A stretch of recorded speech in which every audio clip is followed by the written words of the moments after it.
hoidetaan. Ja lisäksi myös pidettiin niin kuin kusipulloa, että se ei ole kivaa. Se on niin suosittu seinä, että siellä on ihmisiä koko ajan kiipeästä, niin se ei ole kovin miellyttävää. Et heti perässä tulevat, niin siellä on kusiset otteet ja mukavampaa sitten, että kun löytyy joku paikka, niin heittää ne sitten sinne. Ja tosiaan sitten nämä kiitemmät jätökset, niin me sitten kannettiin tuollaisissa pulloissa kokonaan pois asti. Ja sen verran ehdin kuulla ennen lähetystä, että teippaukset ei onnistunut ihan täydellisesti, eli aina tuoksahti, kun meni purkin ohi. Joo, että meillähän oli vähän silleen kuin koiran ulkoilut täällä, niin siinä köydessä solmussa se biopussi ja sitten se oli siinä valmiina aina. Me käytettiin siinä erillistä pulloa, mitä me oltiin noita vesipulloja juotu tyhjäksi, niin siihen viilettiin kylkeen reikä tai pieni luukku ja siitä sisään teipattiin kiinni. Mutta tämä oli tämä meidän suuri ajatus ja idea, mutta se ei sitten loppupeleissä ollut niin hyvä idea, että se haju alkoi olla se oli aika ongelma jossain vaiheessa. Joo, varsinkin kun nukutaan siinä. Niin. Ensi kerran satsataan siihen kyllä enemmän, ostetaan niinku kunnon vehkeet. Se oli väärä paikka se säästää se juttu. Mä ajattelin, että me säästetään painos 300 grammaa, kun ei oteta shitpaikkoja mukaan. Kyllä. Ehtikö olla mitä läheltä piti tilanteita? No ei oikeastaan. Et mulla niinku ekana päivänä siellä seinällä, niin mä en ehkä huolehtinut siitä vedenjuonnista tarpeeksi. Toi on aika kuuma aika, just toi kesä-heinäkuun vaihde Kaliforniassa. Et meillä oli se eka päivä, oli tosi kuuma. Ja sitten kun tuli korkeutta lisää, niin se lämpötila laski hirveästi. Mutta mulla oli vähän nestehukkaa siinä. Aika paljonkin. Aika paljonkin, että tosiaan pieni tärinä oli jossain vaiheessa päällä. Et no onneksi mä pystyin tankkaamaan sitten illalla.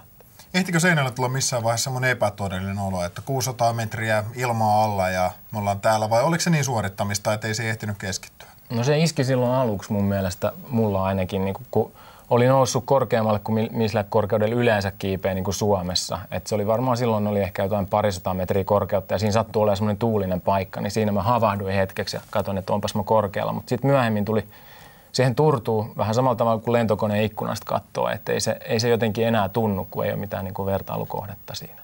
Mutta nousista kertoo paljon se, että sitä ei kovinkaan moni suomalainen ole ylös mennyt. No ei kauhean moni. Me oltiinko me kolmas porukka mun mielestä. Että yksi porukka kokeili sitä tuossa keväällä suomalainen, mutta he ei sitä päässyt. Että onhan se paljon kiivettävää ja just se, että sitä pitää niinku monta päivää jaksaa sitä niinku tavallaan, että siinä on vissiin onnistumisprosentti joku 50%. Että sitä aika moni lähtee yrittämään, koska sieltä on niinku helppo tulla, suhteellisen helppo päästä pois tuolta reitiltä. Että se vannoutuneisuus ei ole niin suuri siinä. Että ei sinne niinku yleensä kuole, jos ei pääse ylös asti, että pääsee poiskin. Se käy vaan itsetunnolle sitten. Mitä nyt tämän jälkeen sitten? Onko jo ajatuksissa, että mitä seuraavana? Mount Everest? Joo, en usko, että se lajina silleen. Se on sitä lumihangesta tarpomista, että me ollaan enemmän tämmöisiä pystysuorien seinien jätkiä. Ehkä kyllä tuonne Kaliforniaan tekisi mieli mennä uudelleen, mutta meillä on tarkoitus tuossa talvella, jos nyt säät sallii ja lomat pyörii, niin lähdetään tuonne ehkä Norjaan käymään. Se on semmoinen lähellä oleva paikka, mihin pääsee suht edullisesti ja siellä löytyy isoja. Ja sitten tosiaan se talvinousu vähän kiinnostaisi, että suomalaiset ei ole kiivennyt talvella vielä Big Fallia, niin se on sitten huomattavasti niinku rankempaa kuin tuommoinen kesänousu, missä on cowboyhatut päässä. Otetaan teidät taas studiosta, kun seuraava seinä on valotettu. Kiitoksia pojat tästä vierailusta. Kiitoksia. Kiitos. Tämän jälkeen otetaan vielä hieman salibändiasiaa ennen uutiskatsausta, nimittäin Urheilukanavalta. Sunnuntaina kauden avaava TV-ottelu TPS Classic ja seuraavassa TPS päävalmentaja Ray Backman. Ray Backman, TPS Turku, TPS uutena joukkueena liigakartalle. Kuinka